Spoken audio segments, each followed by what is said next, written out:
Hola, muy buenos días. Bienvenidos a todos a este conversatorio del Instituto Nacional de Cancerología que queremos compartir con la comunidad de pacientes y profesionales de salud. Este es un nuevo espacio de divulgación propuesto por el Servicio Farmacéutico del Instituto Nacional de Cancerología, el cual pretende promocionar el uso adecuado de medicamentos en la comunidad y reflexionar sobre el quehacer farmacéutico en nuestro país, y que intencionalmente hemos llamado Sociedad sin Remedio. En este orden de ideas y teniendo en cuenta el contexto de salud pública actual, hoy comenzamos este primer ciclo de conferencias enfocadas a debatir y elaborar propuestas alrededor de tres grandes desafíos que trae la pospandemia COVID-19 para los servicios farmacéuticos colombianos, por supuesto. El primer tema, que será el tema del conversatorio de hoy, es cadena de abastecimiento en salud. Tendremos otro próximamente que se llama inmunofarmacovigilancia y modelos innovadores de atención. Para continuar con este conversatorio, tengo el honor de presentar quien será el moderador de todo el conversatorio, el señor Ilvar José Muñoz. Él es químico farmacéutico, especialista en docencia universitaria, máster en atención farmacéutica de la Universidad de Granada, magíster en salud pública de la Universidad Nacional de Colombia y, por supuesto, profesor asociado a la Universidad Nacional de Colombia.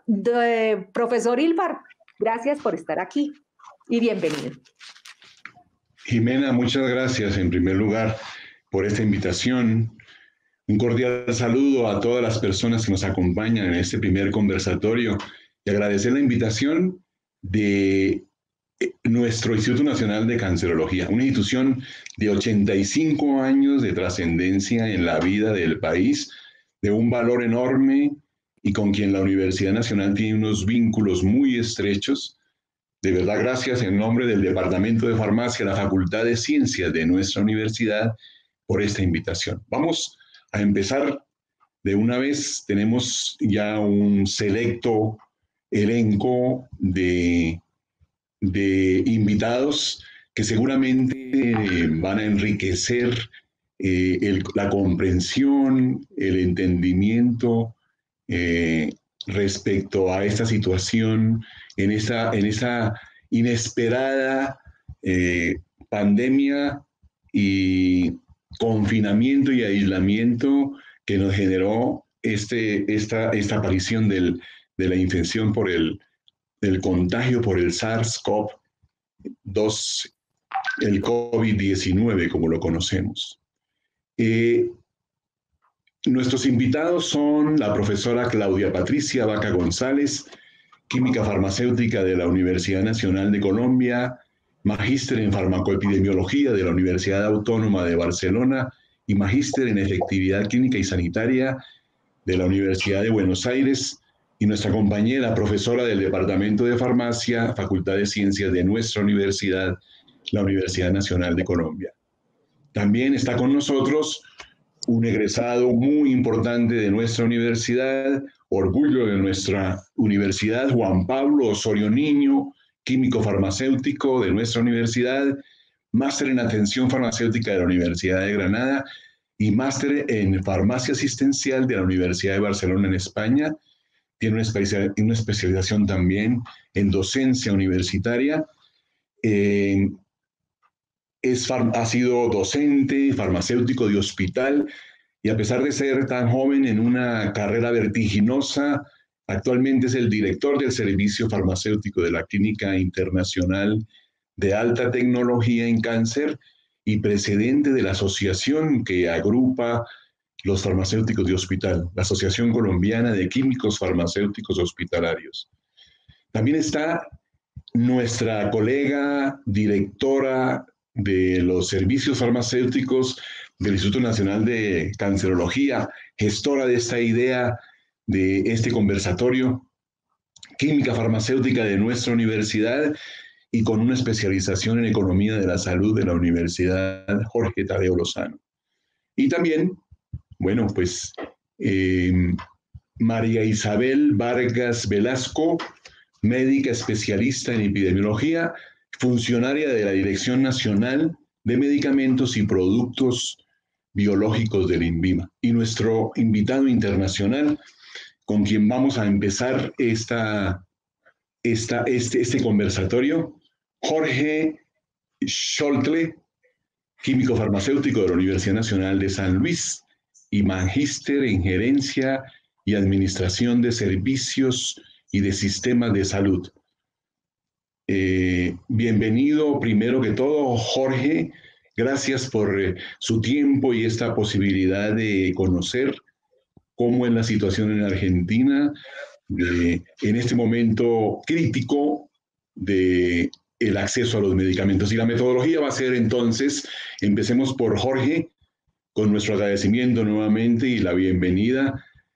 Jorge nos presentará una descripción de la situación que se vive en Sudamérica, particularmente en Argentina, y eso nos dará contexto para la conversación a continuación.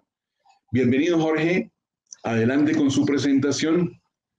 15 minutos tiene para presentarnos su experiencia y compartir con nuestra audiencia y televidencia quienes nos acompañan en el YouTube, en el canal de Incancerología.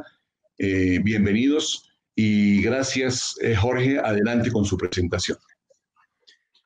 Bueno, muchas gracias por la invitación. Muy agradecido con el presentador, con el Instituto Nacional de Cancerología, con Javier, con Tatiana, mis colegas allá, que se pusieron en contacto conmigo para hacerme esta tan desafiante propuesta. Si me puede confirmar, por favor, que se ve correctamente la presentación, continúo.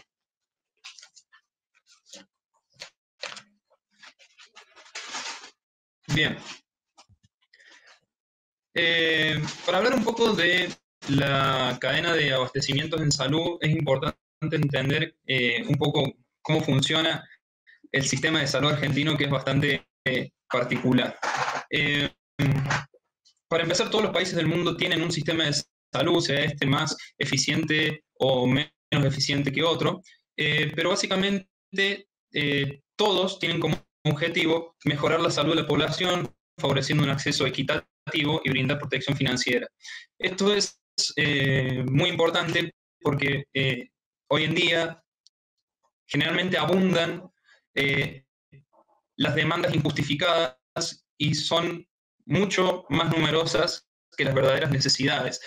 Y los presupuestos de salud siempre son finitos, pero casi siempre también son insuficientes. Para poder entender el modelo de salud en Argentina hay que entender que hay 4 modelos ideales de sistemas de salud. Todos ellos los podemos diferenciar, y haciendo un gran resumen, en 3 categorías: por cómo es la cobertura, por cómo se financia y quién lo gestiona. El modelo universalista es el primero, es el que abarca a toda la población, también llamado público, y se financia a partir de los impuestos generales de toda la población. La gestión de este tipo de sistema es el Estado. Por otro lado, tenemos los seguros sociales, que estos corresponden a las personas que tienen un trabajo formal, es decir, un trabajo en blanco. En este tipo de modelo ideal, la cobertura es mediante los aportes del trabajador y de quien lo emplea, y cubre tanto a sí mismo como al grupo familiar primario. El grupo familiar primario son los hijos, la esposa o el marido y los hijos. Y la gestión es a cargo del seguro. Por otro lado, tenemos los seguros privados, o también conocidos como prepagas, que son seguros voluntarios que las personas pueden pagar, hacer un gasto de bolsillo, y la cobertura es para la persona que lo paga. Y la gestión también es por parte de la prepaga o ese mismo seguro prepago. Y finalmente tenemos un modelo asistencialista, en el cual no hay ningún tipo de seguridad más que la billetera de la persona, que es la que termina pagando el 100% de lo que le puede demandar un medicamento o determinado procedimiento o tratamiento. En Argentina, la característica es que nosotros tenemos una mixtura, un mix de los 4 modelos ideales. Acá en Argentina podemos encontrar o podemos ingresar al sistema de salud por cualquiera de esos 4 caminos. Y el problema es que el sistema está segmentado. Al estar segmentado, esto genera grandes inequidades. ¿Por qué? Porque hay distintos tiempos para la atención, hay distintos tipos de cobertura dependiendo quién lo paga. En la institución en la cual yo trabajo, que enseguida se les voy a mostrar, les voy a explicar de qué se trata, es una institución pública en la cual la política es trabajar desde la periferia al centro, es decir, de las personas que menos tienen hacia las personas que más tienen, pero siempre brindando las coberturas necesarias para que todos puedan recibir sus tratamientos. Ahora, ¿cómo es el acceso al medicamento oncológico? El acceso al medicamento oncológico va a variar o va a depender acorde al camino por el cual la persona ingresa al sistema de salud, es decir, a cuál subsector la persona pertenece. Por ejemplo, todas las personas que no tienen ningún tipo de cobertura social o prepago, no tienen el dinero para pagarlo, están amparadas por el Estado. Entran por la parte del camino universalista. Para acceder al medicamento oncológico, todas estas personas que no tienen ningún tipo de cobertura, en la farmacia, donde estamos nosotros gestionamos los tratamientos. Es decir, nosotros elevamos al Ministerio de Salud de la Nación todos los papeles, planillas, esos papeles incluyen planillas, pedidos médicos, estudios, informes sociales, la negativa de ANSES, que acá en Argentina es la Administración Nacional de Seguros Sociales, y es la que a nosotros nos da un certificado de que esa persona efectivamente no tiene cobertura, entonces el Estado debe proveérselo.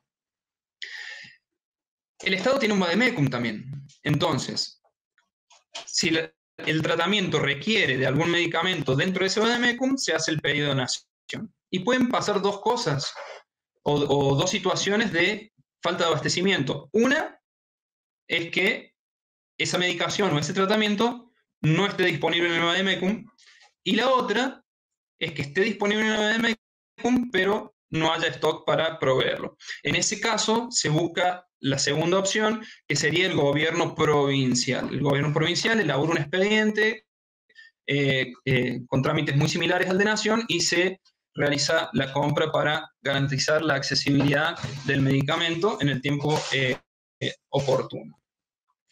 Por otro lado, los seguros sociales y los seguros privados funcionan de manera similar en lo que es el acceso a medicamentos, dependiendo en cuál grupo entre la persona, si por una obra social provincial, una obra social nacional o por una prepaga. Ahí yo les puse unos ejemplos.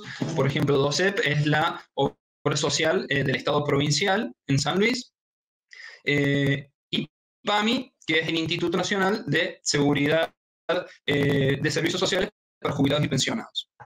En este caso, en ambos, en realidad, los pacientes presentan todos los papeles, la obra social, sea seguro social o privado, gestiona el medicamento y pasa a la farmacia oficinal, y de allí el medicamento es retirado por el paciente. Y finalmente, y es muy eventualmente que esto ocurre debido al elevado precio de muchos medicamentos oncológicos, por ejemplo, algunos anticuerpos monoclonales, esto es raro que ocurra, pero puede ocurrir que el paciente con el pedido médico puede realizar los trámites para comprar el medicamento directamente desde su bolsillo. ¿Qué hacemos nosotros en el servicio de farmacia? Nosotros en el servicio de farmacia gestionamos el medicamento para todas las personas que no tienen un seguro social o privado o no tienen el dinero para poder comprar ese medicamento. Luego lo recibimos, tanto el medicamento, todos los medicamentos que vienen por los 4 caminos que pueden llegar. Hacemos el registro de esa medicación, la almacenamos, validamos las prescripciones y las indicaciones y realizamos los preparados citostáticos. Ahora, resumiendo, los caminos son 2. El camino universalista, el laboratorio produce el medicamento, las droguerías, que no son las mismas droguerías allá en Colombia, sino que estos son grandes depósitos que juntan todos los medicamentos que vienen directamente a los laboratorios, le compran a los laboratorios, y Nación o provincia le compra a la droguería.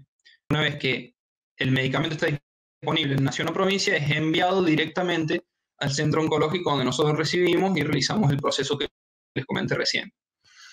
Mientras que la medicación que viene por seguros sociales, seguros privados o por el camino asistencialista, el laboratorio, la droguería le compra el laboratorio, la farmacia recibe los pedidos realizados por los médicos y gestiona ese medicamento para que le llegue desde la droguería. Y acá es uno de los grandes desafíos que tenemos nosotros, y es que el medicamento no llega directamente al centro oncológico, sino que el paciente funciona como un intermediario. Y esto genera un problema porque el paciente no conoce cómo debe ser trasladado, cómo debe ser transportado, cómo debe ser cuidado ese medicamento en sus domicilios antes de llegar al centro oncológico. Esto a veces nos genera algunos problemas que están relacionados con algunos motivos como pérdidas de cadena de frío, roturas o que la medicación llegue en mal estado a nuestra institución. El Centro Oncológico Integral San Luis es muy joven, tiene 1 año y medio, casi 1 año y medio desde su fundación. Fue fundado el 15 de mayo del 2019, en un lugar que previamente era la ex residencia de los gobernadores. Entonces, lo que se busca es una atención integral del paciente. Esta ex residencia fue donada para evitar los problemas de desarraigo que tenían muchos pacientes que, estando en San Luis, tenían que viajar largas distancias a otras provincias, a otras ciudades para poder realizar sus tratamientos. Y hay veces que los tratamientos son semanales, y eso, aparte del desarraigo, también lleva un problema económico. Así que este fue uno de los grandes objetivos, prevenir ese desarraigo y también lograr un entorno amigable con la naturaleza, para sacar al paciente de ese ámbito hospitalario. Actualmente la atención en nuestro centro oncológico es integral, está bien, desde lo que es oncología, hematología, nutrición, psicología, cuidados paliativos, odontoestomatología, servicios social, kinesiología, incluso tenemos un gimnasio de rehabilitación y un sector de oncoestética para acompañar a las personas que lo necesiten. En el Hospital de San Luis también se realizan las intervenciones por radioterapia, por medio del acelerador lineal que ha sido adquirido recientemente, y todo lo que tiene que ver con los estudios, los procesamientos de muestras, se hacen en el Centro de Inmunohistoquímica del Laboratorio Provincial Dalmiro Pérez Laborda. ¿Y qué pasó este año? En marzo nos topamos con el coronavirus. Entonces, se adoptaron medidas que han sido similares a las adoptadas en otros lugares, relacionadas con la trazabilidad de los pacientes y las personas que entran en la institución, el uso de elementos de protección personal, gafas, barbijos, camisolines y guantes. Se implementó la prescripción electrónica, que si bien ya la veníamos usando antes, se ha tenido que enfatizar en su utilización para evitar el transporte de los papeles, de la receta en papel por parte del paciente. Se tuvo que trabajar en cronogramas diferenciados, armando 2 equipos de personal, trabajando con un distanciamiento mínimo de 2 metros, haciendo un triage al ingreso de los pacientes y de cualquier persona, proveedores también que llegaban a la institución, y con hisopados quincenales a todo el personal de la institución. También se realizaron por el Servicio de Psicología, organizó encuentros de estrategia de autorregulación de estrés, ya que yo creo que esta pandemia nos va a traer, cuando pase, una nueva epidemia relacionada con la salud mental, y estos problemas de salud mental también alcanzan al personal de salud, que están en contacto todo el día con el paciente y está expuesto permanentemente a poder enfermarse, y este tipo de actividades, la verdad que fue muy útil para todo el personal. Respecto a campañas de concientización, fue otra cosa que hubo que modificar, porque esto se realizaba mucho dentro del hospital, y ahí a la izquierda ustedes pueden ver cómo fue la campaña de cáncer de mama el año pasado, en la cual se hizo una campaña publicitaria que alcanzó a la población en general. Se hizo una caminata, actividades físicas al aire libre, información para prevenir, y hoy en día esto tuvo que ser volcado hacia seminarios web o capacitaciones virtuales. aprendido, principalmente la parte que tiene que ver con la parte política, que el abastecimiento de medicamentos como bien social debe ser garantizado incluso en tiempo de pandemia. Por suerte, hasta este momento nosotros no hemos tenido ningún problema de desabastecimiento. Y también es importante mencionar que la producción pública de medicamentos biosimilares o genéricos debe ser política de Estado, para depender en menor medida de importaciones. Está bien, hay algunos medicamentos que pueden estar cubiertos con patentes, pero hay otros que no. Entonces, favorecer la producción pública de medicamentos haría que nosotros se viera menos afectada el acceso y el abastecimiento de estos medicamentos en situaciones excepcionales como las que estamos atravesando con esta pandemia. Lógicamente, lograr despapelizar es algo fundamental. Es fundamental que podamos adaptarnos a la receta y a las indicaciones electrónicas en un 100% para poder lograr un sistema de mayor calidad, y que la tecnología aplicada a la salud debe ser un tema de cabecera para todos los sistemas de salud. Realmente la educación y la salud, todas las medidas de protección personal e higiene vinieron para hacernos entender en este momento su importancia, más que antes, y para ya quedarse, seguramente. Y la capacitación continua, este fue otra cosa que aprendimos, online, a distancia, es posible, ya que era un mito antes, muchas veces, no, este curso tenés que hacerlo sí o sí presencial. Hoy nos hemos dado cuenta que online se puede trabajar y se puede aprender en el mundo virtual tan bien como en el mundo físico. Así que bueno, eso era un poco lo que yo les quería contar. Les vuelvo a agradecer por su atención y por la invitación. Muchas gracias. Gracias, Jorge, por su excelente presentación y su ajuste estricto al tiempo, pero por sobre todo por ese enfoque tan amplio que nos da desde la perspectiva del sistema de salud. Una organización social compleja, heterogénea, para dar respuesta a necesidades sociales en salud. Jorge cita unas características del sistema de salud que son necesarios recordar: la universalidad y la equidad, es decir, que todos los habitantes de un país reciban la atención que requieran sin importar el lugar donde se encuentren, y con equidad, es decir, que se entregue todo lo que la condición de salud específica de cada individuo necesite para resolver sus necesidades y problemas en salud. Pero también hace énfasis muy importante en rescatar, fortalecer la producción pública de medicamentos, y hace mucha énfasis también en rescatar también la concepción del medicamento genérico y defenderla con el fin de garantizar el acceso a los medicamentos de toda la población con equidad y universalidad. Gracias, Jorge. Vamos a empezar entonces con esta ronda de participación de todos nuestros panelistas. Le rogamos a nuestros invitados concrecionen sus respuestas para tratar de dar cabida a todos nuestros comentarios y a la participación de todos ustedes. Empecemos entonces con Juan Pablo Osorio Niño, nuestro presidente de la Asociación Colombiana de Químicos Farmacéuticos Hospitalarios.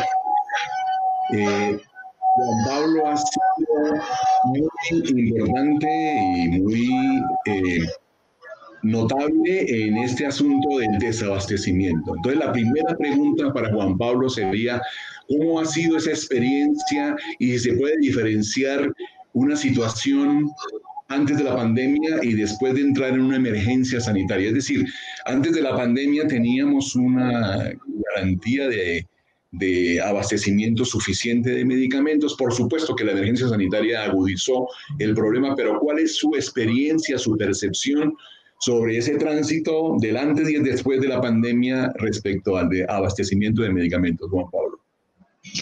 Bueno, muchísimas gracias por la invitación y muchísimas gracias al Instituto Nacional de Cancerología, que es una institución en la que llevo en mi corazón y que me alegra muchísimo poder participar en este tipo de eventos. Bueno, profe, sí, evidentemente desde que se presentó la pandemia, yo creo que el tema de desabastecimientos ha jugado como una montaña rusa a lo largo de todo, como hemos enfrentado los farmacéuticos de hospital la pandemia. Cuando inició los primeros casos, lo que pasó fue que los servicios farmacéuticos, muy asustados porque no sabíamos cómo íbamos a enfrentar esta crisis, salimos a tratar de abastecernos de medicamentos y a tratar de aumentar nuestros stocks de los medicamentos que considerábamos en ese momento, estoy hablando del mes de marzo, iban a ser los que más iban a utilizar. Entonces, digamos que en el mes de marzo, en el mes de abril y quizás en mayo, no se evidenció, digamos, ningún problema con la disponibilidad de los medicamentos. Básicamente, en estos 3 meses iniciales, nuestro trabajo estuvo enfocado a revisar cuál era la efectividad y cuáles eran los medicamentos que se estaban usando en tratamiento para el COVID-19 y tratar de revisar las estrategias de cómo los íbamos a usar y cómo íbamos a hacer farmacovigilancia en el uso de estos medicamentos. Pero a partir del mes de junio ya nosotros comenzamos a hablar entre colegas y a ver que se estaba presentando un problema gravísimo con la consecución de los medicamentos que se estaban utilizando para las UCIs, especialmente para los pacientes de COVID-19. Esto debido a que el gobierno hizo muchísimo énfasis en la ampliación de la capacidad instalada de las unidades de cuidado intensivo y de manera puntual en la emergencia de contar con disponibilidad de ventiladores. Pero pues los ventiladores sí no funcionan y no es el único tratamiento para los pacientes de las unidades de cuidado intensivo y también se requiere una serie de medicamentos. Y comenzamos nosotros a hablar entre colegas hasta que finalmente pudimos reunirnos con la Dirección de Medicamentos del INVIMA, del Ministerio y con la Dirección de Medicamentos del INVIMA también, para poder contar cuál era la necesidad y poner alertas a estos desabastecimientos. Entonces, más o menos en el mes de junio, julio, comenzamos teniendo desabastecimientos de relajantes musculares y luego comenzó todos los medicamentos de sedación, analgesia, etcétera. Digamos que no hemos tenido un desabastecimiento franco donde podamos tener 0 medicamentos porque hemos actuado muy rápido, hemos hecho reuniones con asociaciones médicas y hemos establecido protocolos de alternativas terapéuticas como primera estrategia para mitigar el desabastecimiento de medicamentos. Entonces, pseudoanalgesia y eso intentamos y hay un protocolo completo de las asociaciones médicas, SCARET, AMSI, la Asociación Colombiana de Farmacéuticos de Hospital, en la cual trabajamos sobre las alternativas para estos pacientes. Y seguimos haciendo un trabajo conjunto entre el Ministerio, el INVIMA, el Fondo Nacional de Estupefacientes, que en este momento por el tema de opioides y analgésicos opioides, pues tuvo que jugar un papel súper clave en todo el trámite internacional de ampliación de los cupos para el manejo de medicamentos de control especial en nuestro país y las agremiaciones, incluida agremiaciones de la industria farmacéutica. Entonces, creo que este tema y esta estrategia de desabastecimiento por parte desde la asociación y por parte de todas las asociaciones médicas ha sido un ejemplo clave de lo que nos está dejando la pandemia, que es el trabajo colaborativo. Y creo que esto nos ha llevado a tratar de mitigar en la mayoría de los casos este problema de desabastecimiento. Gracias, Juan Pablo.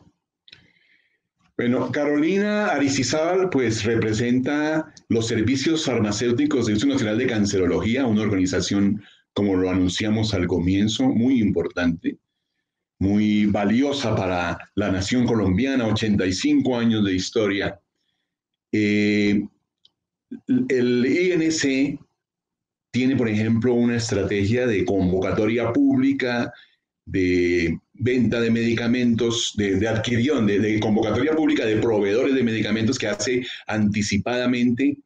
Sería interesante conocer de su parte, Carolina, cómo fue esa experiencia y si la estrategia, por ejemplo, de planeación previa del abastecimiento desde una convocatoria pública los favoreció y por ejemplo, ¿qué opinión tiene de esa declaración del Ministerio, de la declaración de medicamentos vitales no disponibles? Y pudiéramos aclararle a las personas que nos acompañan en qué consiste, qué se trata esa declaración de un medicamento vital no disponible. Bienvenida, Carolina.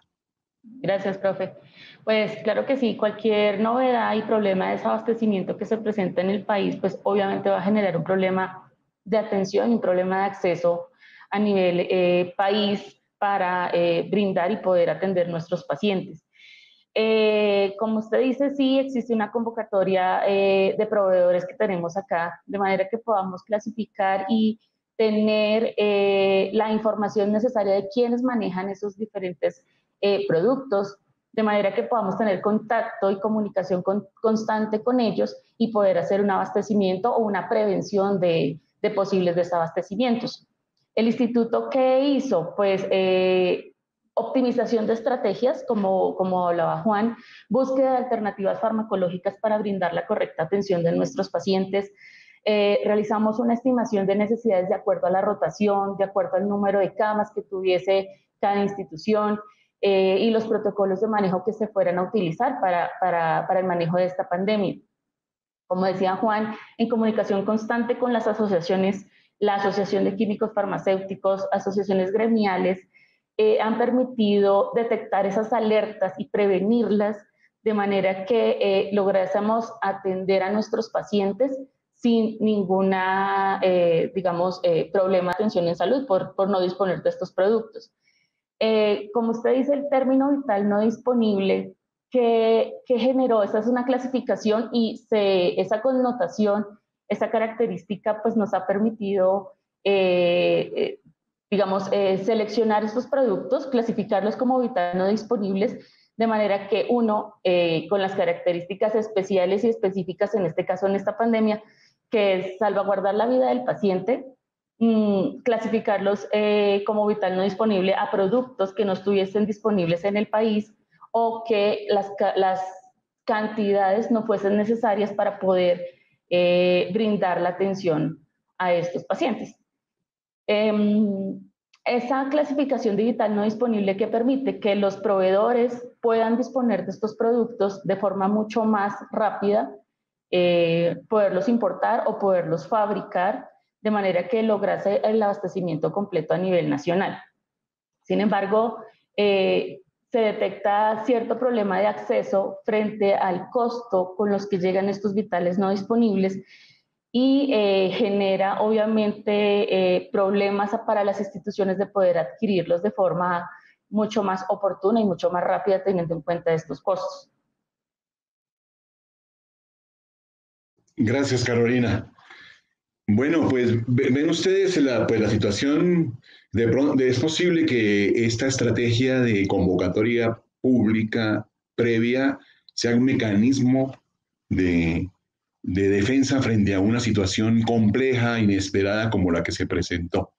La profesora Claudia Patricia Vaca González, nuestra compañera y amiga del Departamento de Farmacia, pues ha estado muy activa también en medios de comunicación y generando información activa muy importante. Yo quisiera preguntarle a ella, aprovechando también la intervención de Jorge, que describe, por ejemplo, el papel protagónico, el liderazgo del Estado, del gobierno, garantizando y teniendo un control de la disponibilidad de medicamentos. Pero en Colombia ha ganado cada día más fuerza el mercado y a veces uno piensa que el protagonismo del mercado, dejar esto al mercado, pues es una gran debilidad, por ejemplo, en el sistema de salud, con esta estrategia y esta influencia grande que está tomando el mercado farmacéutico. Yo quisiera preguntarle, profesora, si pudiéramos identificar las causas del desabastecimiento y qué distorsiones del mercado se pueden reflejar en esta situación. Pues en realidad se reconoce que en el caso particular del mercado farmacéutico y en general del mercado de la salud existen unas distorsiones muy fuertes que están asociadas a la ausencia de información y a las tensiones que se derivan de la forma como se organiza la prestación de los servicios y la protección social. No es desconocido eso y se entiende que esto significa que tiene que haber una función regulatoria muy fuerte, una función de generación de transparencia y una garantía de que además de eso hay una rectoría fuerte desde el Estado para evitar que esas distorsiones dominen las circunstancias propias de este tipo de bienes, que son bienes sociales, que son en una medida bastante importante bienes públicos, aunque así no sean declarados.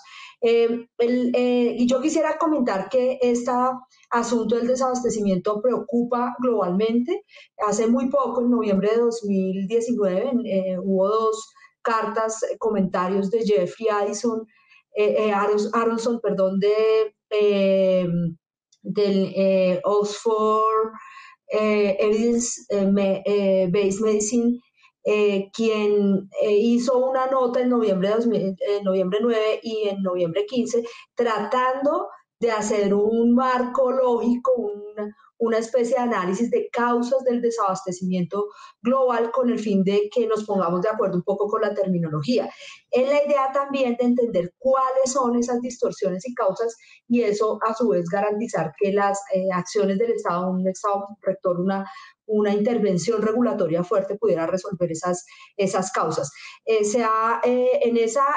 uno de esos artículos, en esos comentarios de Jeffrey Aronson, sugiere que hay algunos desabastecimientos francos, como decía anteriormente Juan Pablo, que tienen que ver más con la ausencia global de una materia prima, que están asociados más a situaciones de emergencia. En el COVID-19 pudo haber sido una situación de emergencia por la altísima división internacional derivada de la globalización, pero también pueden producirse desabastecimientos que no son francos en el sentido de una falta de materia prima a nivel global, sino asociadas a la regulación, a la forma como se autorizan los medicamentos en el mercado. Y en el caso nuestro, y en particular antes de la pandemia y post pandemia, seguramente se va a mantener esta situación, tiene que ver con algunos asuntos asociados a la forma como se organiza la cadena de distribución de medicamentos en el país. Y en ese sentido,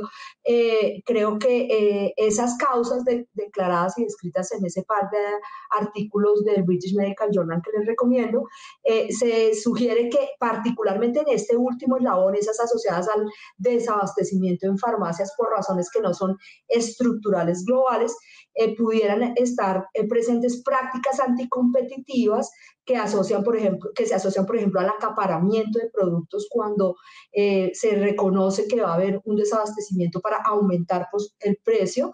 Dentro de las prácticas anticompetitivas también está el asunto de abastecer ciertas presentaciones comerciales para saltarse la regulación de precios. Por ejemplo, en Colombia que hay un paquete de medidas de regulación vía una práctica muy sencilla y es cambiar la codificación y la forma en cómo se presenta el medicamento. Perfectamente pueden quedar por fuera de la foto, se aganchan para la foto de la regulación y entonces eso puede generar ciertos desabastecimientos.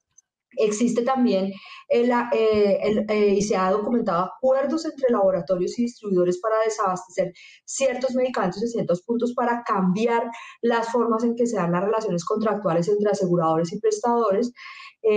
Existe también una práctica que se ha documentado ampliamente y es que muchas veces en las zonas dispersas, en las zonas más pobres del país, por la ausencia de recursos y por la falta de conexiones logísticas, se contratan proveedores y distribuidores no certificados, proveedores que no tienen una capacidad para cumplir con los acuerdos de proveeduría y entonces se desabastecen en sitios específicos esos medicamentos. Esto es una falla importante del mercado que tiene que ver con esta descentralización y una gran fragmentación de los servicios como se mencionaba en el caso de Argentina, pero sobre todo por el flujo de recursos, los problemas de pago y no pago que se dan en un sistema de salud tan complejo, con tantas transacciones como el sistema de salud colombiano. Y quisiera cerrar con una causa que creo que no es menor que se agudizó en la pandemia y que es estructural, en la que los servicios farmacéuticos pueden cumplir un papel muy importante en términos de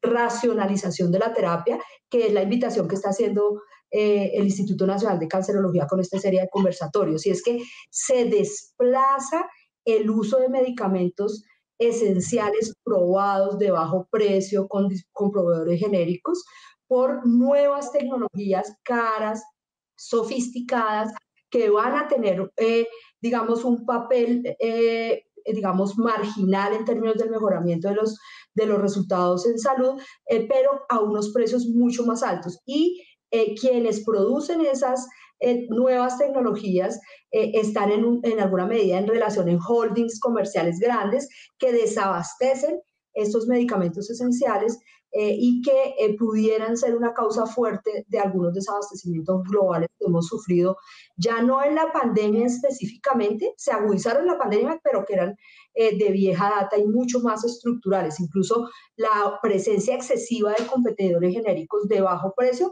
puede terminar siendo paradójicamente una causa de un desabastecimiento.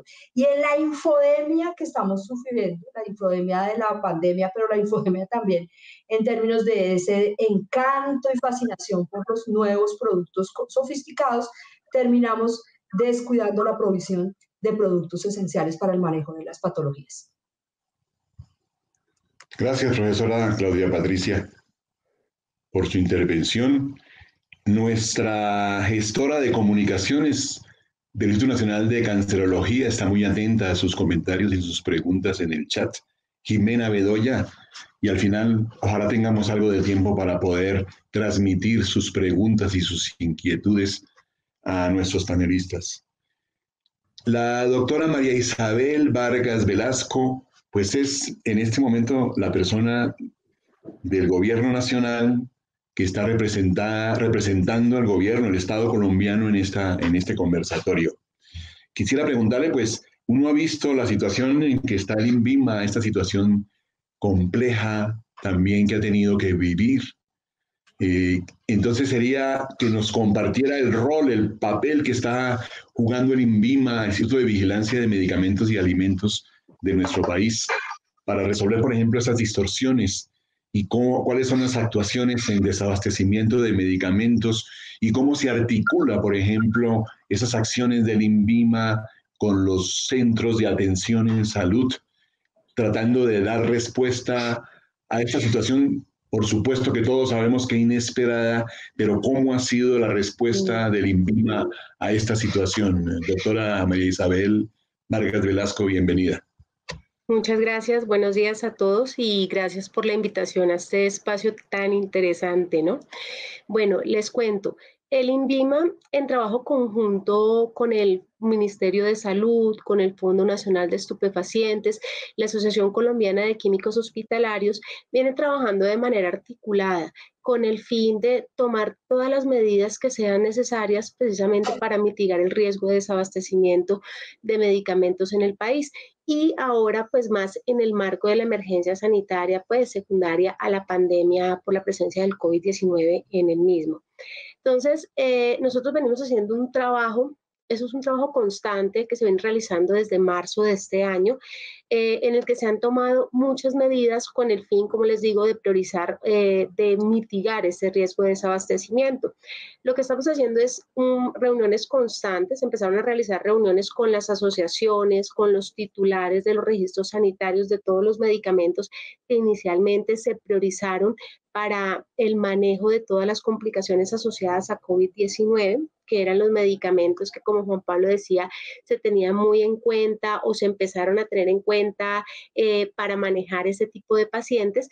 Entonces, lo que se empezó a hacer junto con los titulares fue solicitar disponibilidad. Gracias a esa disponibilidad se hizo un análisis de abastecimiento para poder entrar a priorizar todos los trámites que estuvieran asociados a los registros sanitarios de estos productos y así garantizar una comercialización estable en el país. Adicional a eso, se tomaron medidas como fueron la inclusión de algunos medicamentos que estaban asociados al manejo, bueno, que están incluidos en el listado para manejo de complicaciones asociadas a COVID, fue la inclusión en el listado de medicamentos vitales no disponibles. Esto más con el fin de garantizar la importación, la fabricación, la comercialización en el país. Se han tenido en cuenta como muchas otras actividades, ¿no es cierto? Estamos tratando de recolectar toda la información posible relacionada con los titulares para poder transmitirla a las IPS que cuentan con unidades de cuidado intensivo, a las secretarías de salud y así garantizarles a ellos un contacto directo para que ellos puedan acceder a estos medicamentos. De esta manera, tenemos un poco más controlado el tema de la comercialización y podemos de cierta manera asegurar que todas las instituciones que prestan un servicio de salud en el país van a tener un acceso a esos medicamentos. Adicional a eso, pues la página del INVIMA está disponible para todos, se están haciendo publicaciones constantes en la página web donde les informamos el estado de disponibilidad de medicamentos específicos, donde podemos informar los datos, ¿no es cierto?, para que los interesados puedan acceder a medicamentos. Y adicional a eso, pues no solo se incluyeron los medicamentos dentro del listado de vitales no disponibles, sino también otra serie de elementos como son dispositivos médicos, también para garantizar que todos tuvieran acceso a los mismos, ¿no? Eso es lo que estamos haciendo en este momento. Obviamente, esto es un trabajo articulado, no solo somos nosotros, agradecemos mucho el aporte que hemos tenido de la Asociación de los Químicos Hospitalarios, de las sociedades científicas. El Ministerio de Salud ha jugado un papel supremamente importante, igual el Fondo Nacional de Estupefacientes con el tema de los medicamentos que están bajo el control de ellos. Gracias, doctora María Isabel. Yo creo que ya hemos nos hemos aproximado a un contexto general de esta situación alrededor de acceso a medicamentos y podríamos pasar a plantear soluciones. Y creo que Jorge ya se tomó una idea de la situación colombiana y sería el indicado de empezar su intervención. Bueno, le ruego que sea aún más breve. Pero ¿cuál sería, Jorge, tu opinión al respecto de esto que has escuchado, este contexto que hemos tratado de construir y qué impresión te causa la situación y cuál sería la propuesta, por ejemplo, de solución? A mí me queda la impresión también de que en el sistema de salud colombiano se está dejando mucho el protagonismo al mercado y la responsabilidad del Estado mismo se ha ido reduciendo, como es el estilo del modelo que se presenta y se expande por todo el mundo. Jorge, ¿cuál es tu opinión y tu propuesta de solución después de escuchar estas intervenciones? Bueno, muchas gracias, Gilbert. La verdad que es muy, muy interesante todo lo que mencionaron mis compañeros. Antes de la solución me gustaría comentar algo muy brevemente de lo que mencionaron Claudia, María Isabel. Lo nuevo no siempre es mejor, pero siempre es más caro. La verdad, respecto a lo que mencionaron de la infodemia, esto lo hemos visto y se repite y se repite y se repite. Comenzamos con la hidroxicloroquina, por ejemplo, cuando vimos que algunos dirigentes políticos o algunos influencers en medios de comunicación manifestaban que había que usar la hidroxicloroquina y luego vimos que eso no era lo necesario, ni siquiera era útil, pero esta infodemia no solo produjo una desinformación, sino que también produjo un desabastecimiento para personas que realmente lo necesitaban. Entonces esto genera un gran problema que terminó tornándose un problema saludista. Respecto al modelo, el mercado del medicamento es bastante particular, porque no es nada más, bueno, yo compro, yo pago, yo recibo. No, no es así. Estamos en medio de un modelo en el cual el que prescribe no utiliza, el que utiliza no paga y el que paga es un tercero. Y eso genera también algunas controversias. Está bien, para cerrar y ir un poco a lo que mencionaba Juan Pablo, yo creo que la idea, como para cerrar, sería que cada institución tiene que tener muy claro cuáles son sus insumos y sus medicamentos críticos. Esto va a variar mucho de institución a institución. Eso se va a calcular también del impacto, para saber si algo es crítico, si un insumo o un medicamento es crítico, va a tener que ver con el impacto que va a producir sobre los pacientes. ¿Qué probabilidad hay también de que ocurra un desabastecimiento de determinado medicamento, de determinado insumo? Los desabastecimientos ocurren por distintos motivos. Pueden empezar por catástrofes naturales, hasta por problemas socioeconómicos, problemas sociales, por publicidades persuasivas, que lo único que hacen es intentar detener la mente el tiempo necesario para obtener dinero de ella. Y por el motivo como el que estamos viviendo ahora, una pandemia hace 9 meses, 10 meses inimaginada. Algunas propuestas que podría brindar desde mi humilde opinión: aumentar los stocks de los medicamentos críticos, pero esos medicamentos y insumos críticos tienen que estar definidos. Disminuir el consumo, la utilización de ese tipo de medicamentos y propiciar o proponer a los equipos de salud la sustitución o modificación por otras drogas, por otros insumos que sirvan para el mismo fin, en caso de que sea posible. Para todo eso, para evaluar los riesgos y para evaluar el impacto que puede producir el desabastecimiento de algo crítico, hay muchas herramientas. Yo les dejo una que son las matrices de riesgo, y pueden encontrarla, se adapta a cualquier tipo de institución y forma parte de ISO. Esto es isotools.org. Ahí les dejo la página, ahí pueden acceder a ver cómo funcionan esas matrices de riesgo para poder tener una gestión más óptima de los medicamentos y de los elementos críticos.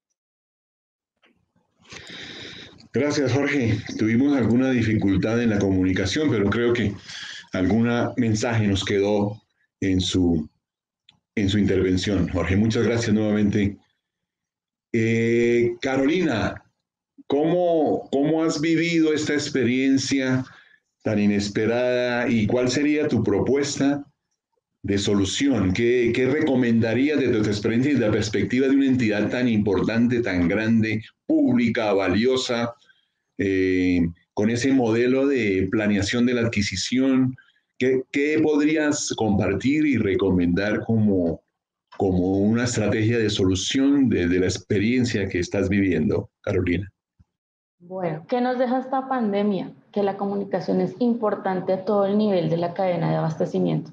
Si nosotros no informamos, si los proveedores no informan que cuentan con producto o que no tienen producto, pues creo que eso también hace que la cadena y el abastecimiento y el acceso que podamos tener frente a medicamentos y dispositivos decaiga.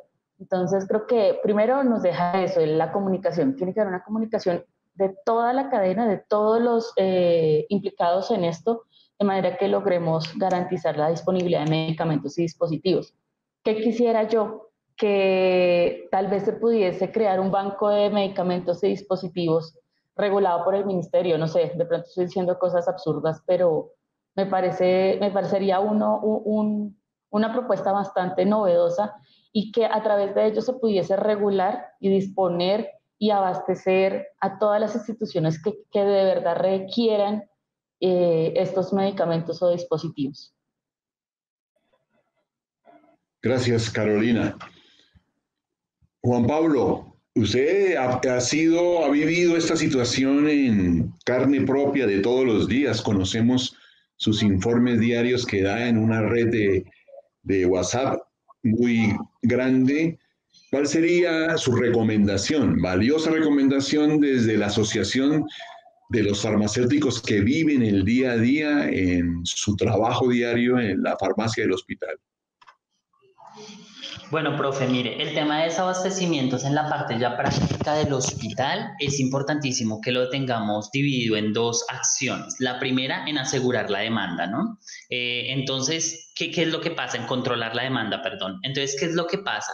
Que acá tenemos que implementar una serie de alternativas de optimización del uso de medicamentos en los hospitales, como por ejemplo las alternativas farmacológicas, el uso de jeringas prellenas para la optimización de las unidades, alternativas que se han llevado a cabo y se han implementado con evidencia como concentración de mezclas en las unidades de cuidado intensivo, que lo que permite es optimizar el consumo de cada uno de los lugares. Y en una segunda parte, lo más importante es que tenemos que asegurar una distribución equitativa de las cantidades existentes. Creo que eso es lo que ha sido más difícil que podamos controlar en nuestro país, porque para nadie es un secreto que a nivel hospitalario, pues existen instituciones que dependiendo los tipos de contratación, por ejemplo, tienen que asegurar el proveedor una cantidad específica para cada una de las instituciones y muchas veces esa distribución no se estaba viendo equitativa.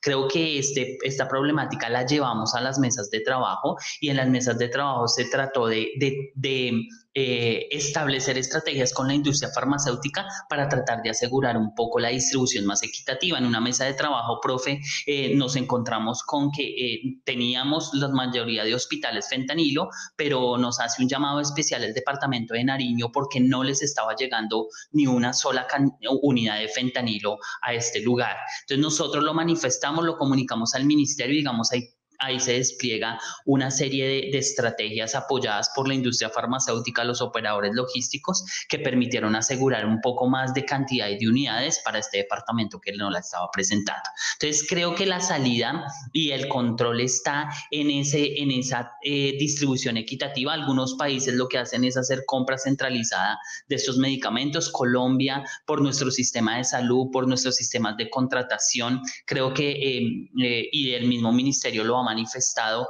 está un poco alejado de poder implementar una estrategia de este tipo como lo hicieron países de Europa, de compra centralizada para atacar el desabastecimiento, pero creo que con las estrategias que hemos hecho se ha mejorado muchísimo esta distribución equitativa. Y por último, pues creo que el trabajo colaborativo, o sea, si nosotros nos contamos qué es lo que está pasando y evaluamos las tensiones puntuales, porque lo que decía la profesora Claudia es muy importante, la infodemia dice que un proveedor te llega y si tiene un backorder, uno ya empieza a decirle a todo el mercado está desabastecido, y esa clasificación, esa delgada línea entre la declaración de desabastecimiento de un medicamento y lo que vivimos nosotros en el día a día de los hospitales, muchas veces no es la adecuada y muchas veces es un cambio de información errada que no permite actuar de manera puntual. Entonces, evaluar las tensiones puntuales y los medicamentos puntuales creo que es también una muy buena alternativa para el desabastecimiento. Gracias, Juan Pablo. La profesora Claudia Patricia Vaca, pues ha tenido vínculos con una organización que se denomina Colombia Compra Eficiente. Juan Pablo hace referencia a disminuir ese protagonismo también del mercado y fortalecer el rol del Estado mismo, del gobierno mismo en el control del abastecimiento, en el control también de la logística, porque también hay algo en lo que describe Juan Pablo, es que hay regiones del país que pueden quedar desabastecidas y más bien como la organización como civil, privada, trata de resolver esa situación, pero a veces le queda a uno la impresión que el Estado como que no tiene el protagonismo que debería garantizar más en una situación de estas. Profesora Claudia Patricia, ¿cómo sería su propuesta, por ejemplo, con su experiencia y su conocimiento de esta organización Colombia Compra Eficiente como una estrategia de centralización de la compra y de la logística de la distribución, profesora?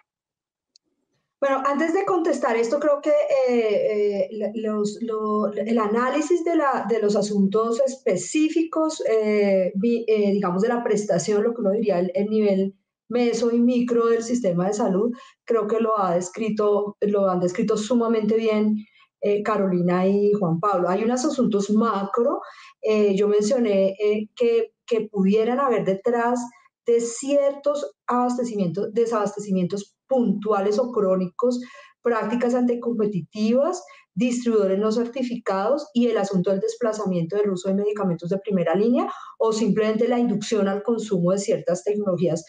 Incluso puede ser vía vitales no disponibles, además de precios excesivamente altos de estos medicamentos declarados como medicamentos vitales no disponibles, que entran a unos precios excesivos. Entonces creo que dependiendo de la distorsión y de estas causas macro identificadas, deberían generarse soluciones e intervenciones particulares. Es como hacer uso de una caja de herramientas dependiendo del problema.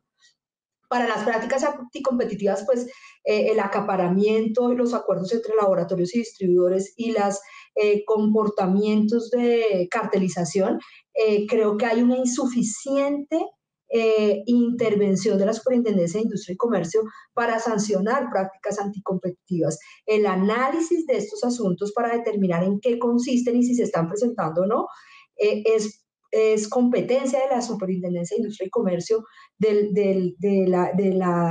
de la cabeza que tiene que ver con la competencia, y debería haber una actividad mayor para el sector farmacéutico y en particular este sector, porque cualquier desabastecimiento está poniendo en riesgo vidas humanas. La segunda tiene que ver con un asunto macro que es más de competencia del INVIMA.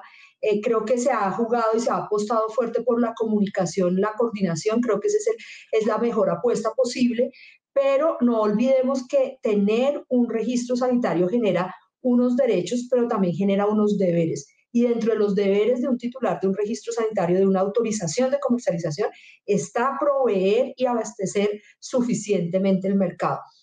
Cuando sea necesario y cuando sea posible, cuando se haya determinado que hay un desabastecimiento programado, debería presionarse por sancionar o hacer uso de las herramientas de sanción cuando corresponda, sin que esto signifique terminar generando un problema mayor que la enfermedad. A veces sancionar o cancelar un registro sanitario por no abastecimiento puede ser más grave, pero si se hace un muy buen análisis y no hay un cumplimiento de esos deberes, debería sancionarse y cancelarse un registro sanitario si el titular no está cumpliendo con un deber que le otorga ese derecho.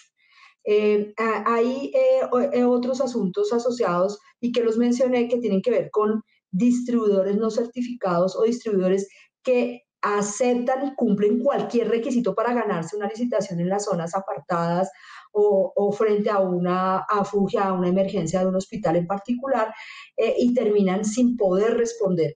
Ese tipo de asuntos son los que se resolverían con unas compras centralizadas coordinadas. En el caso de los insumos de salud pública, de los programas especiales, esta función la hace el Ministerio de Salud con la compra de las vacunas nacionales y con una programación muy fuerte y una comunicación muy buena con las entidades territoriales. Ese modelo que tiene el Ministerio me parece que es un modelo que deberíamos observar con cuidado para poder, como decía Jorge, ciertos medicamentos que puedan considerarse de interés público importante, que vía estos mecanismos de coordinación nacional que están funcionando y en los cuales hay una muy buena comunicación con las entidades territoriales, entren a operar rápido y garanticen una provisión en donde prime la necesidad y digamos una priorización que se haya establecido. Colombia Compra Eficiente podría convertirse en el importador único de aquellos medicamentos declarados como vitales no disponibles, y esos medicamentos deberían entrar con un precio regulado. Si no se regulan, pasa lo que está pasando ahora, y es que se genera una avalancha de solicitudes de medicamentos vitales no disponibles a precios altísimos, sin precio controlado e importado por cualquier distribuidor sin capacidad técnica de soporte, mientras Colombia Compra Eficiente tendría que jugar un rol en este caso. Posiblemente esto no resuelve el problema estructural de garantizar una compra única por la forma como opera nuestro sistema de salud, pero sí en unas circunstancias específicas declararlo como único importador pudiera ser importante.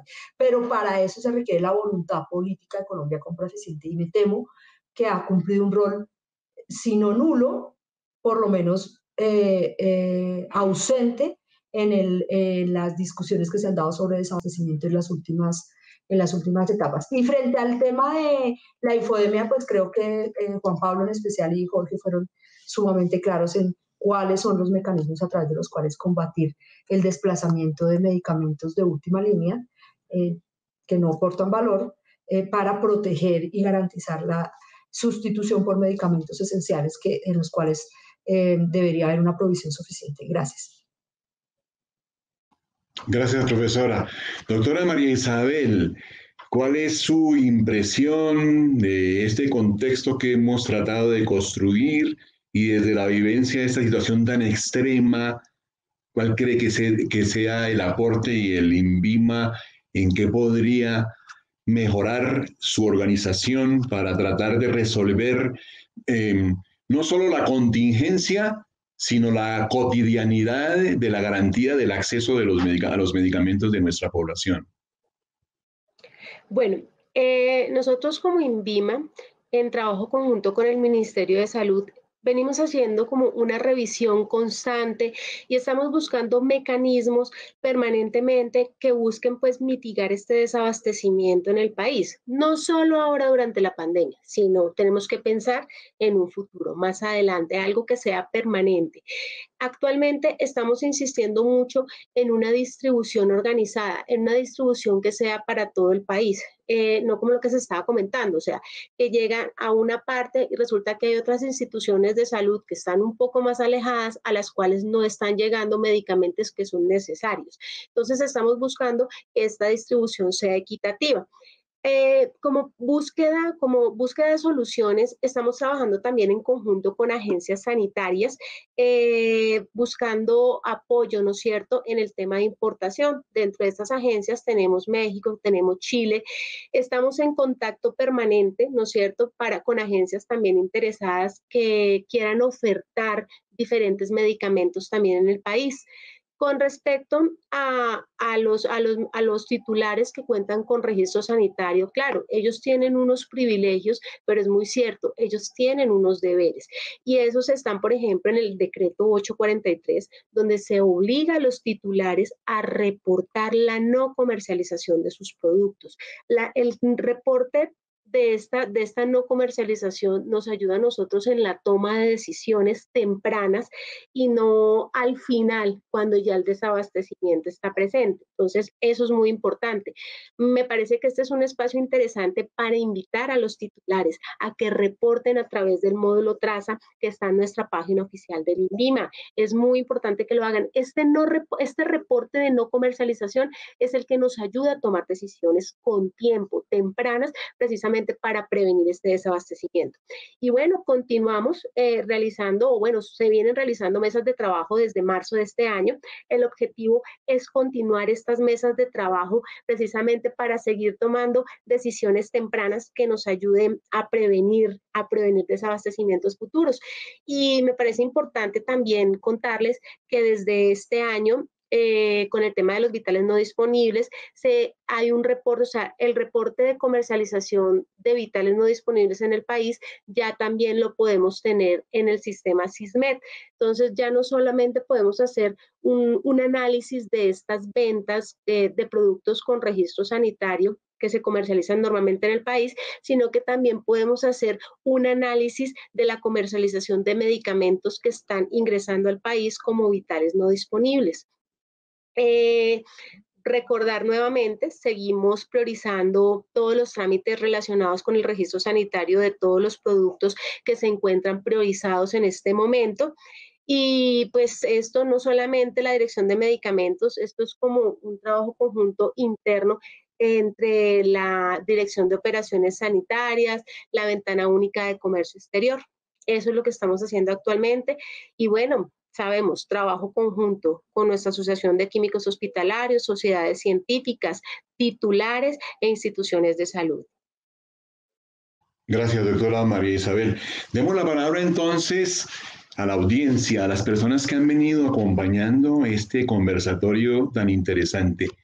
Jimena Bedoya, nuestra gestora de comunicaciones del Instituto Nacional de Cancerología.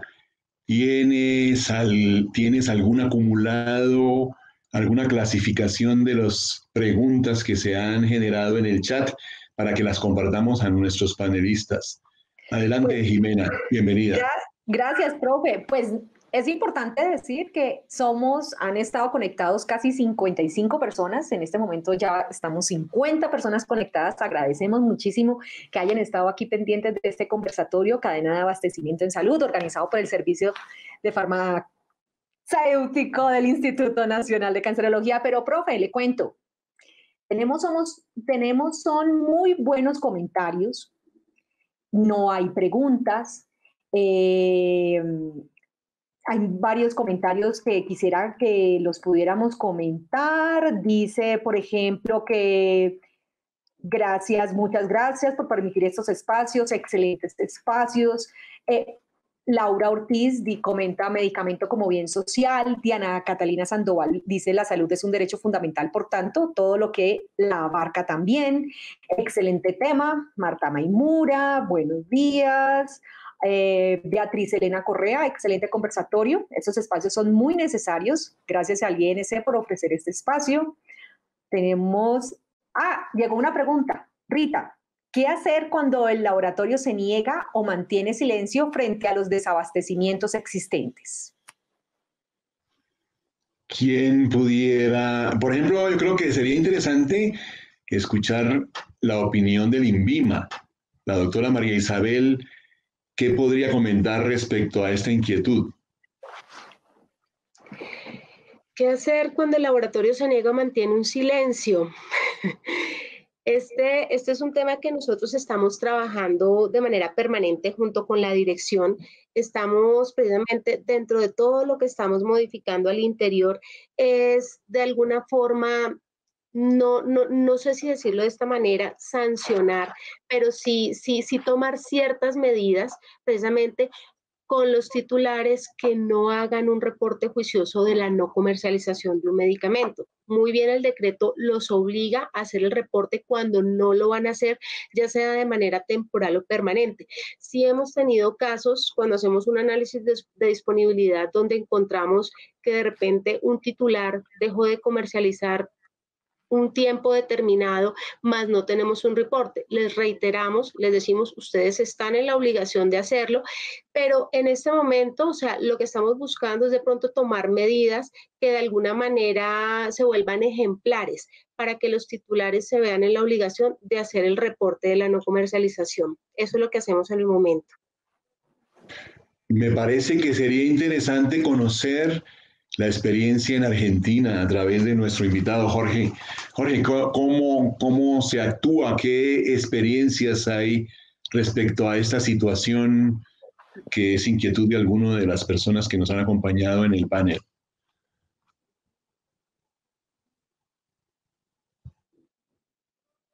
Jorge, adelante. ¿Tienes alguna opinión? Perdón, no podía sacar el mudo. Sí, yo creo que comenté un poco, ahí estaba leyendo que se cortó recién, pero yo creo de que el tema de los desabastecimientos hay que intentar en alguna medida poder prevenirlo. Para poder prevenirlo es importante que cada institución conozca cuáles son sus insumos y medicamentos críticos. Una vez que nosotros sabemos cuáles son nuestros insumos y medicamentos críticos que varían de institución a institución, repito, poder adoptar medidas al respecto. Algunas medidas pueden ser, por ejemplo, los aumentos de los stocks de seguridad. Esto puede variar de acorde al espacio que nosotros tengamos disponible, porque hay veces que las farmacias o los depósitos que puede haber en las instituciones no son lo grandemente suficientes para poder aumentar los stocks de seguridad, pero ahí se puede recurrir a otra alternativa que puede ser la terciarización de los espacios de almacenamiento, por ejemplo. Otro que les había comentado también era el tema de la disminución del consumo de algunos insumos que no sean mandatoriamente necesarios. Utilizar si pueden ser sustituidos o modificados por la utilización de otras tecnologías. Para todo eso existen matrices de riesgo, que yo les pasé ahí un enlace, que es de las normas ISO, en realidad, isotools.org se llama la página, y ahí pueden descargar esas matrices de riesgo para empezar a gestionar el abastecimiento en las distintas instituciones. Gracias, Jorge. ¿Alguien más tiene alguna recomendación al respecto de la inquietud de la persona que hace esta consulta, esta pregunta? Profesora Claudia Patricia, ¿tiene algo? La doctora María Isabel, ¿tiene algún comentario adicional? Adelante, doctora. Sí.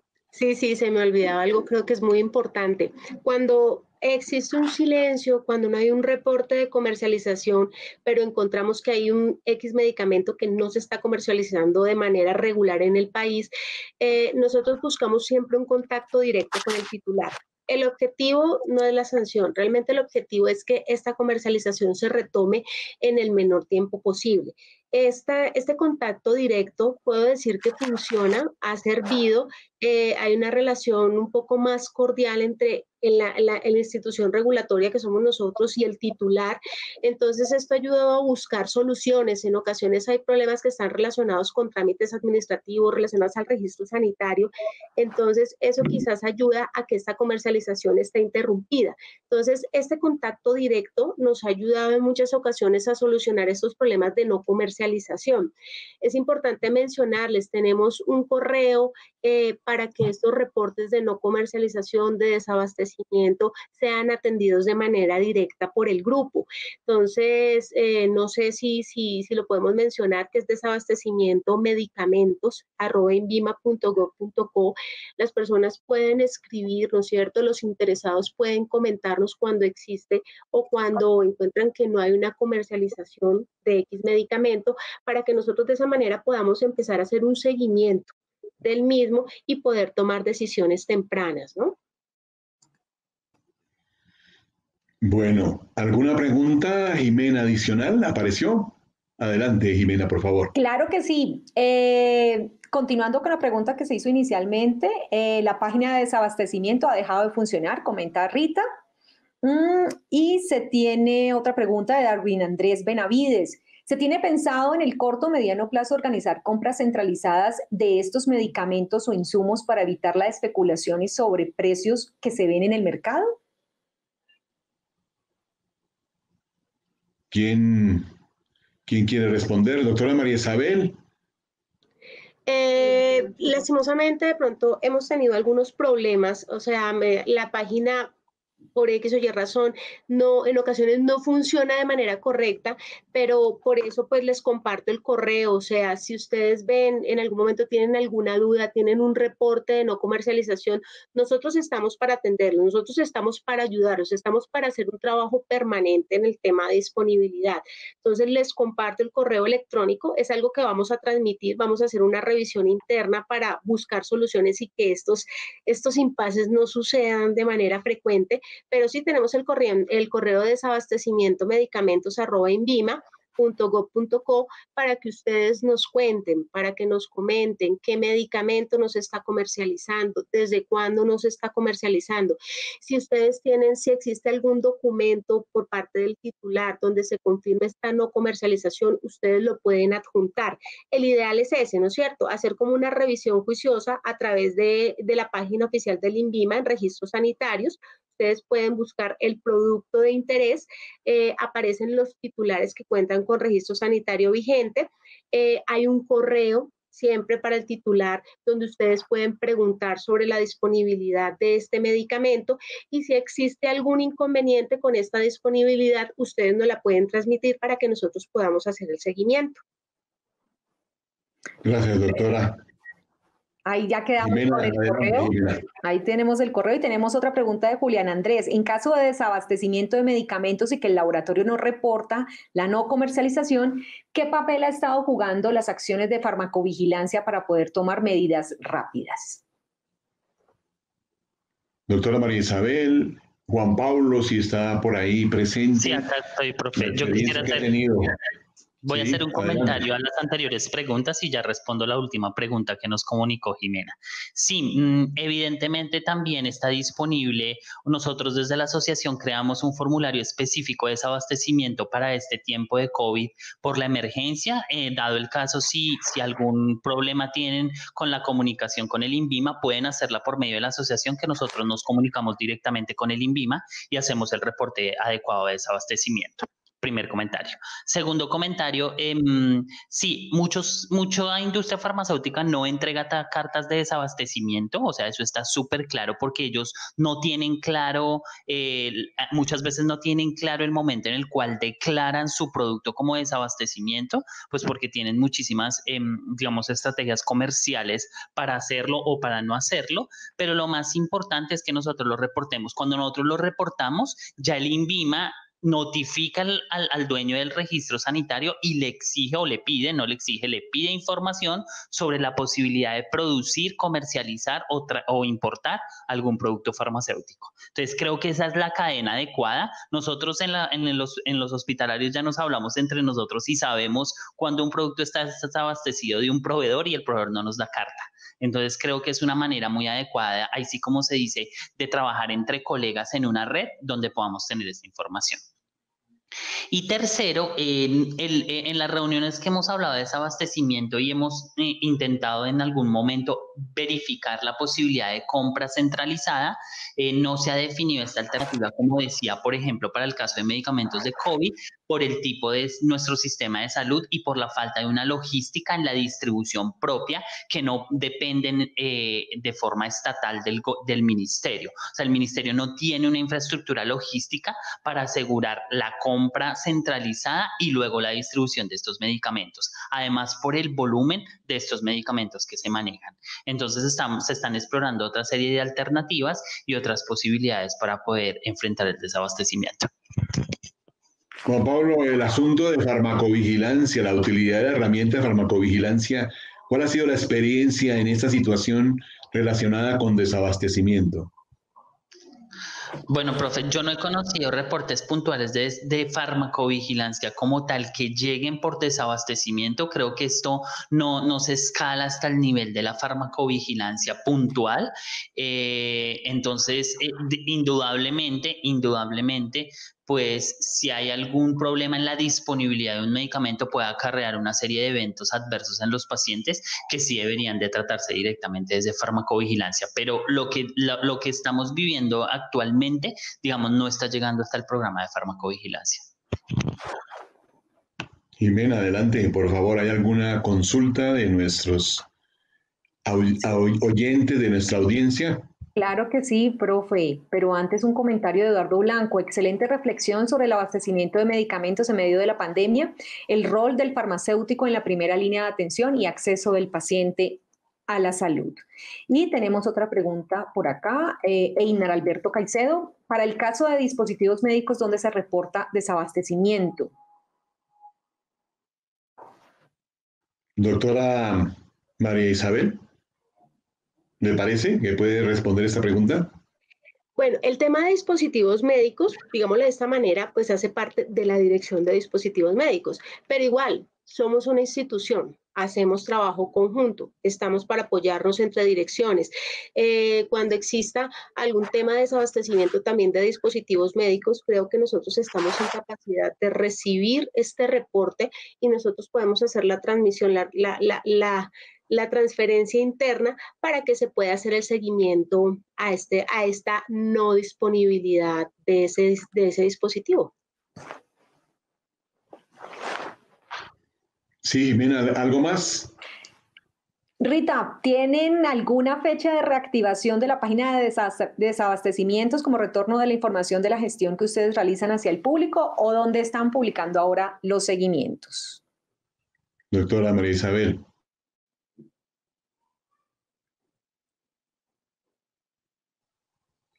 ¿Sí? ¿Está sin micrófono, doctora María Isabel? Tuvimos un pequeño problema aquí interno.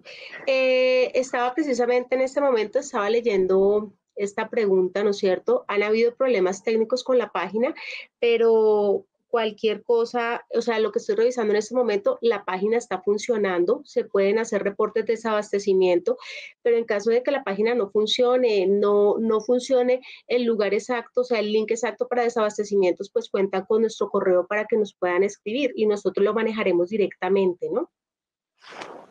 Muchas gracias. Jimena, ¿algo adicional? Algo adicional, ¿cuáles son las recomendaciones para garantizar el acceso equitativo a la vacuna contra el coronavirus basados en el análisis del funcionamiento y problemas de la cadena de abastecimiento? Esa es una excelente pregunta. Me parece que, Jorge, ¿cómo es la reflexión argentina de toda la organización del Estado, del gobierno y de ustedes? ¿Cómo ven esa organización para eso que se vendrá en algún momento, que es garantizar primero la adquisición de la vacuna y segundo, la distribución eficiente, eficaz y equitativa a toda la población? Bien, sí, la verdad que es una excelente pregunta. Hoy en día en Argentina se están realizando el estudio en fase 3 de la vacuna. Creo que en México también se está realizando. Nosotros yo creería que sería de la misma manera en la que se distribuyen todos los años las vacunas antigripales. Tenemos la logística para poder realizarlo.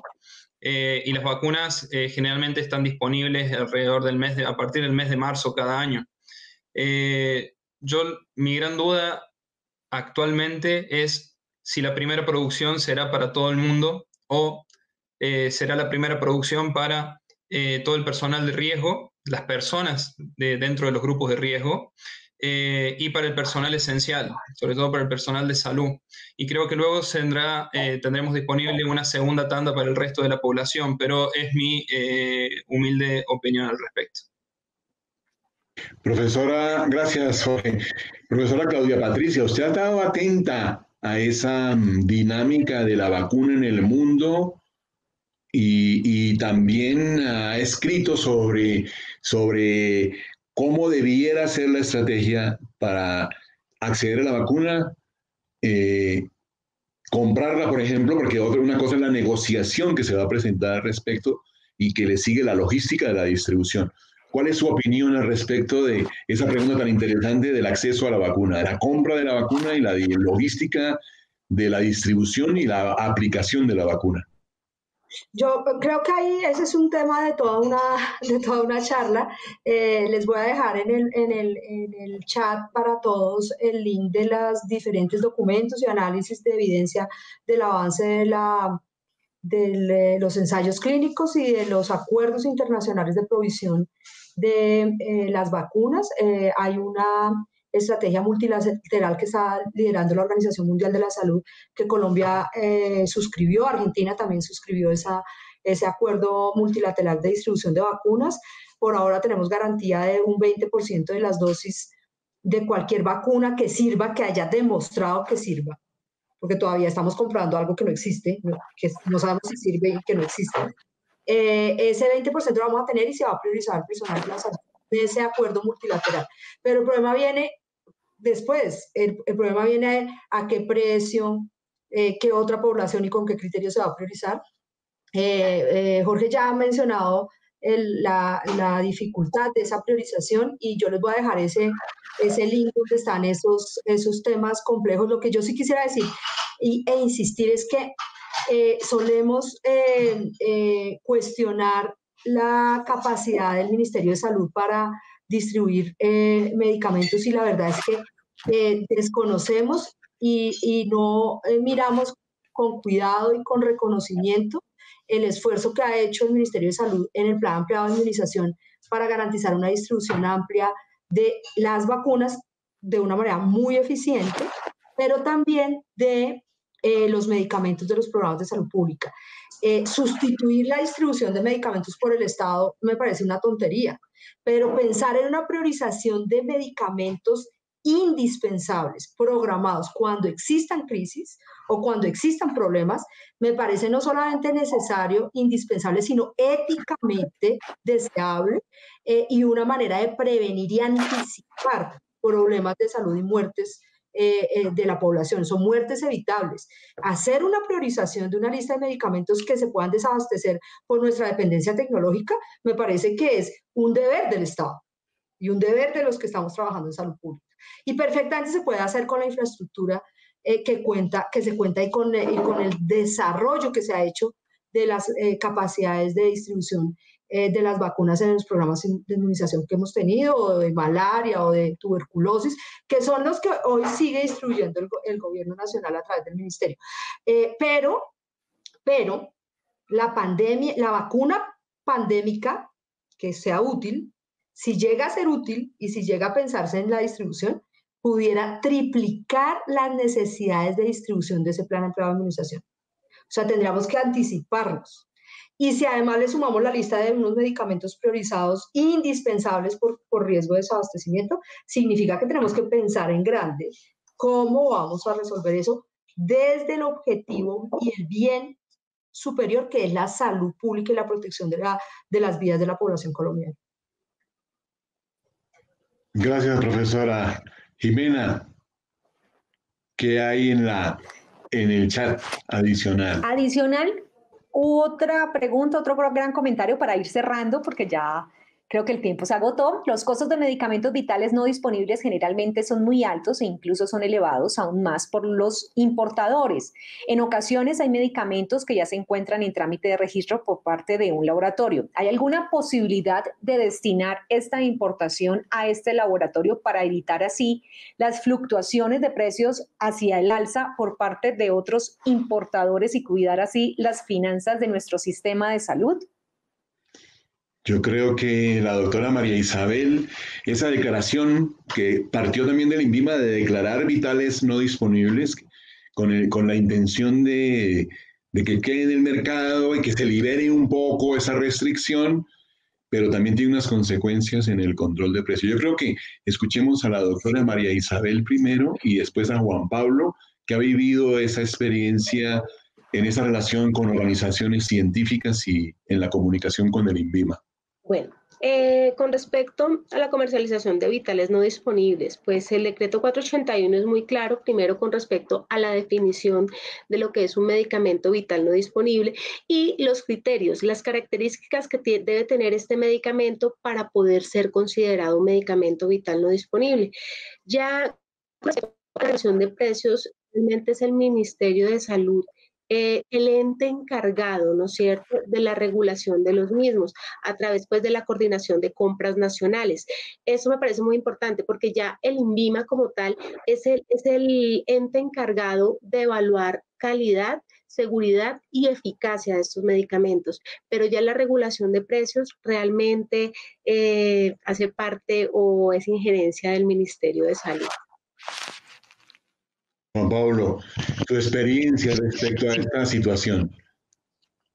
Profe, creo que el tema puntual que están consultando lo pueden elevar a su asociación, o sea, en estas mesas de trabajo que estamos las agremiaciones y estamos el ministerio, el fondo, el INVIMA, los representantes de la industria farmacéutica nacional y multinacional, AFIDRO y todas las demás asociaciones están llevando estos casos puntuales. Entonces es posible que esta persona pueda elevar su caso puntual. Volvemos a lo mismo, acá toca analizar las cosas puntuales, esas tensiones puntuales para poderle dar solución y la pueden llevar a las mesas de trabajo para poder hacer la consulta. En estas mesas de trabajo viene todo el personal del INVIMA, vienen funcionarios del BUCE para toda la parte de importaciones, viene la parte de registros sanitarios, entonces puede ser un buen escenario para poder dar una respuesta. Gracias, Juan Pablo. Jimena, estamos en sus manos. Jorge tiene la palabra. Jorge, adelante, Jorge, por favor. Sí, no, yo quería agregar algo ahí respecto a lo que dijo María Isabel. Tenemos el mismo problema, entonces, porque nosotros acá tenemos ANMAT, que se encarga de exactamente lo mismo, de otorgar los certificados a medicamentos e insumos que sean eficaces, seguros y de buena calidad, pero nos estamos quedando sin una pata, que es la necesidad de la existencia de una agencia de evaluación de tecnologías sanitarias que es de carácter vinculante en todo el país. Con eso nosotros podríamos lograr no solo la eficacia, la seguridad y la calidad, sino también la eficiencia en la utilización de los recursos. Hoy en día nosotros sabemos que el presupuesto en salud es finito y siempre es insuficiente. Entonces, brindar cobertura, pseudo-innovaciones o supuestas innovaciones que vienen un poco flojas de papeles requerirían una decisión de priorización, y esa decisión de priorización puede tener dos caminos: un aumento presupuestario, que generalmente no ocurre, o una desinversión, es decir, dejar de cubrir otra cosa para poder cubrir eso. Entonces, creo que estamos en ese lugar, me pareció propicio para hacer un paralelismo con lo que nos ocurre aquí. Gracias, Jorge. Jimena, estamos en sus manos. Pues, profe, ya no hay más preguntas, solamente resta agradecerles a las 55 personas que estuvieron conectados en nuestro canal de YouTube Incancerología. Recuerden que seguiremos con estos espacios académicos del servicio farmacéutico y también de otros especialistas médicos del Instituto Nacional de Cancerología. Y, profe, por favor, despida a los invitados. Jimena, ¿dónde va a quedar, por ejemplo, la grabación de este conversatorio para que la gente pueda acceder en cualquier momento y compartirlo con sus contactos? Por supuesto que sí, profe. Ya queda en nuestro canal de YouTube. Buscan en YouTube, en la página de YouTube, Incancerología. Y ahí hay un enlace que dice webinar y pueden encontrar todos los espacios académicos que hemos realizado, incluyendo este, para que lo vuelvan a visualizar y lo puedan reproducir a todos sus colegas. Bueno, muchísimas gracias a todos. Gracias a todas. Gracias a todas las personas que nos acompañaron en este conversatorio. Yo quiero agradecer muy especialmente a nuestro colega Jorge por ese tiempo, por su tiempo en este sábado de madrugada en la Argentina, que tuvo que levantarse un poco más temprano para acompañarnos, y a todos en su día también de descanso por ese sacrificio y por podernos compartir sus experiencias y sus conocimientos alrededor de esto que es una necesidad social, el medicamento como bien social, que toma esos visos también de los intereses del mercado, que a veces afectan también los intereses de la nación colombiana respecto a acceder a medicamentos. Gracias también nuevamente a nuestro querido Instituto Nacional de Cancerología por la invitación y por propiciar estos espacios de discusión, de compartir estas reflexiones que son de interés público. Gracias, Carolina, por la iniciativa. Gracias, Juan Pablo, por su trabajo permanente y muy activo. A la doctora María Isabel por su buena voluntad y muchos éxitos en su trabajo en el INVIMA, que es tan esencial. Y gracias, Claudia Patricia, como siempre, por acompañarnos repetidamente en estas actividades alrededor de los temas de salud, a los temas de salud y a nuestros intereses en la salud pública. Feliz día para todos, feliz descanso, feliz fin de semana y gracias por su compañía.